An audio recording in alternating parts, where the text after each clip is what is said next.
High বন্ধুরা, আসসালামু আলাইকুম। কেমন আছেন সবাই? আশা করছি সবাই ভালো আছেন। আলহামদুলিল্লাহ আমিও ভালো আছি। শুধু একটু ঠান্ডা লেগেছে, ওই জন্য গলার ভয়েসটা বসে গেছে। এই যে বানিয়ে নিয়েছি হচ্ছে মোমো আর চিকেন স্যুপ, দেখতেই পাচ্ছেন।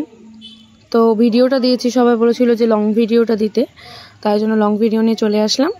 শর্টে দিয়েছিলাম। এই যে দেখতে পাচ্ছেন স্যুপটা আর মোমোগুলো তো দেখলেনই। চলুন কিভাবে বানাচ্ছি তাহলে দেখে নিই। খুবই টেস্টি হয়েছিল কিন্তু। এই যেখানে আমি টমেটো, বিনস আর গাজর আর ক্যাপসিকাম আর এদিকে হচ্ছে বাঁধাকপি নিয়ে নিয়েছি। এই যে এগুলো সব ভেজিটেবলসগুলো কেটে নিয়েছি, তার মধ্যে জিরে করা আদা আর কাঁচা লঙ্কা, তারপরে ধনে পাতা, একটা ডিম আর চিকেন নিয়ে নিয়েছি। আর এখানে হচ্ছে মোমো করবো বলে ময়দাটা মেখে নেব। মেখে কিছুক্ষণ ঢাকা দিয়ে রেখে দিতে হবে, ওই জন্য আমি ময়দাটা আগে মেখে নিচ্ছি। তো তেল দিয়ে ভালো করে ময়দাটা, সামান্য একটু তেল দিতে হবে, কারণ ময়দার পরিমাণ তো বেশি নয়, সামান্য একটু তেল দিয়ে ভালো করে হাত দিয়ে ময়ান দিয়ে নিয়ে জল দিয়ে ভালোভাবে মেখে নিতে হবে। তো মেখে আমি ঢাকা দিয়ে দিয়েছিলাম। এই যে কড়াই বসিয়ে দিয়েছি, কড়াইয়ের মধ্যে তেল দিয়ে চিকেনগুলো দিয়ে দিচ্ছি, যেগুলো স্যুপের চিকেন আর কি। এই যে চিকেনগুলো একটু হালকা হালকা ফ্রাই হয়ে আসলে, দেখতে পাচ্ছেন আমি কিন্তু হালকা হালকা করে ফ্রাই করে নিচ্ছি। এর মধ্যে দিয়ে দেবো বাঁধাকপিগুলো। বাঁধাকপি স্যুপে দেয় কিনা আমি জানি না, কিন্তু আমি দিয়েছিলাম। তারপরে দিয়ে দিচ্ছি গাজর, এই রেসিপিটা কিন্তু আমি করছি। তারপরে ক্যাপসিকাম, বিনস, টমেটো, ধনেপাতাটা পরে দেব একটু। তো এগুলো একটু ভালোভাবে ফ্রাই করে নিতে হবে। এর মধ্যে দিয়ে দিচ্ছি সামান্য একটু লবণ, মানে পরিমাণ মতন আর কি। এই যে লবণ দিয়ে ভালোভাবে ভেজে নিতে হবে ভেজিটেবলসগুলো। তার মধ্যে দিয়ে দিচ্ছি টমেটো, ধনেপাতাটা লাস্টে দেব।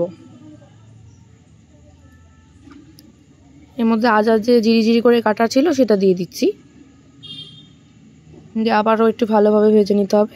তারপরে এই যে গোলমরিচের গুঁড়ো, এটা আমি প্যাকেট কিনে নিয়েছিলাম, সেটা দিয়ে দিচ্ছি, বাড়িতে আর গুঁড়ো করিনি।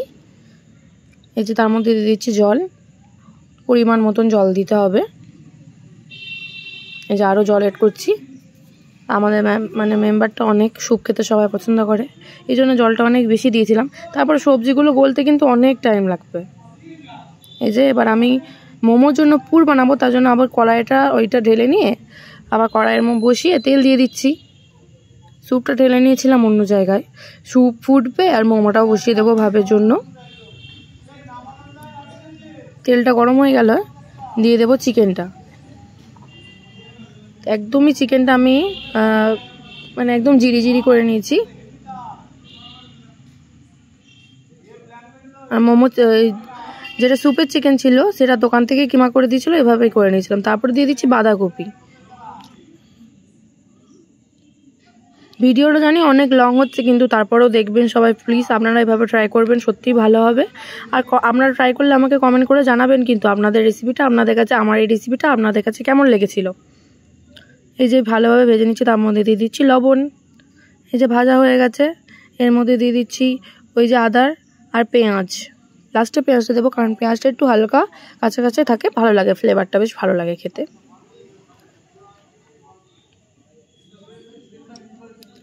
এই যে তারপর আবার একটু হালকা করে ভেজে নিতে হবে। এর মধ্যে দিয়ে দিচ্ছি আমি আদা রসুনের পেস্ট। বাচ্চারা খাবে, এই জন্য আমি বেশি এখন ঝালটা দিইনি। আমি ওদের জন্য আগে তুলে নেব। এই যে হালকা গোলমরিচ দিয়েছি, এটা হচ্ছে বাড়িতে আমি করে নিয়েছিলাম, হালকা করে দিয়ে নিয়েছি বাচ্চাদের জন্য, ওরা হালকা হালকা ঝাল তো খায়, এই জন্য আমি তুলে নেব একটু ওদের জন্য। এই যে তুলে নিয়েছি, তার মধ্যে দিয়ে দিচ্ছি হচ্ছে কাঁচা লঙ্কা, সামান্য একটু ধনেপাতা দিয়ে দিয়েছি। এই যে আমাদের পুরটা রেডি। এবার হচ্ছে মোমোর জন্য যে আটাটা মেখে রেখে দিয়েছিলাম, ময়দাটা, সেটার জন্য ডো বানিয়ে নিয়েছি ছোট ছোট করে। আল্লাহ। তো এই যে আমি ডোটা ভালোভাবে বেলে নিচ্ছি, বেশি না, লুচির থেকে কিন্তু ছোট ছোট করে বেলতে হবে। এখানে বড় লাগছে কিন্তু একদমই ছোট ছোট সাইজ হয়েছিল। তারপর পুরটা দিয়ে নিয়েছি। তারপরে যে একটা জলের বাটিতে জল নিয়ে একটা আঙুলের সাহায্যে চারিদিকে জল লাগিয়ে নিয়েছি বা পানি লাগিয়ে নিয়েছি। এটা আবার বলবে যে কেন জল বললে, পানি কেন বললে না, তো জল পানি দুটোই বললাম, বা ওয়াটার লাগিয়ে নিয়েছি। তো এরকমভাবে ভাজ করে মুড়িয়ে নিতে হবে। আমি যেভাবে ভাজ করছি সেভাবেই মুড়িয়ে নেবেন আপনারা। এই যে মোড়ানো হয়ে গেলে হাতের সাহায্যে একটু প্যাঁচ দিয়ে দেবেন, দেখতে সুন্দর হবে। তো আমি এটাই পারি। আর অন্য ডিজাইন করতে পারি না, অনেক রকমের ডিজাইন হয়। তো তারপরে একটা ট্রাই করলাম, হলো না ভালো। তো এই গোলটাই করবেন, এটা ইজি অনেক আর অনেক ভালো, আমার কাছে ভালো লাগে এটাই। আর আমি যেটা দোকানে খাই সেটাও এরকমভাবেই হয়। এই যে একটু লম্বাভাবে বানিয়ে নিচ্ছি, একদম ভালো হয়নি, গোলটাই আপনারা বানাবেন। যেটা দুমড়ে নিয়ে মনে করেছিলাম যে লম্বা করতে গেলে একটু ভাজ ভাজ করতে হয়। আমি তো ইউটিউব দেখে করিনি বা দোকানের দেখেও করিনি, দোকানে দেখেছিলাম গোল গোল, একদিনই দেখেছিলাম বানাতে, তো সেভাবে আমি নিজের থেকে বানিয়েছি পুরোটা। স্যুপটা কিন্তু আমি দেখিনি, স্যুপটা আমি নিজের ইচ্ছায় বানিয়েছি, তারপরেও জানি না কেমন হলো। এই যে যেটাই ভাপ দেবো সেটাতে আমি তেল মাখিয়ে নিচ্ছি। আর এই যে স্যুপটা হাঁড়ির মধ্যে ঢেলে নিচ্ছি, স্টিলের হাঁড়ির মধ্যে, স্যুপের ওপরে ওটা বসিয়ে দেবো, মানে যেটাই ভাপ দেবো তার মধ্যে মোমোগুলো দিয়ে দেবো। এটা হচ্ছে বাচ্চাদের মোমোটা, সারা আর কাইফের মোমো। এর মধ্যে আমি ঢাকা দিয়ে দেবো। ঢাকা দিয়ে আমি একটা কাপড় দিয়ে দিয়েছিলাম যাতে ভাপটা না বেরোয়। এই যে আমাদের মোমোটা কিন্তু কমপ্লিট, দেখতেই পাচ্ছ, খুবই ভালো হয়েছিল। এভাবে সত্যি ট্রাই করবেন, ভালো হবে, কমেন্ট করে জানাবেন। আর এখনও যদি আমার চ্যানেলটা সাবস্ক্রাইব না করে থাকেন প্লিজ সাবস্ক্রাইব করে দেবেন। এই যে এখানে আমার কিন্তু সবজিটা গলেও গেছে, আবার মোমোটাও হয়ে গেল, সব মোমো করে নিয়েছিলাম। এখানে আমি কর্নফ্লাওয়ার গুঁড়ে রেখে দিয়েছিলাম, সেটা দিয়ে দিলাম। কর্নফ্লাওয়ার দিয়ে না ভালোভাবে নাড়তে হবে। এই যে আমি অনেকক্ষণ বেশ নাড়িয়ে নিয়ে তার মধ্যে একটা ডিমের সাদা অংশ দেখাবো, সেটা ভালোভাবে এটা নেড়ে নিয়ে আগে আস্তে আস্তে নাড়তে নাড়তে না কিন্তু একটা ঘনতা হয়ে আসবে, ঘনত্ব হয়ে আসবে। তো বেশি কর্নফ্লাওয়ার দিতে হবে না।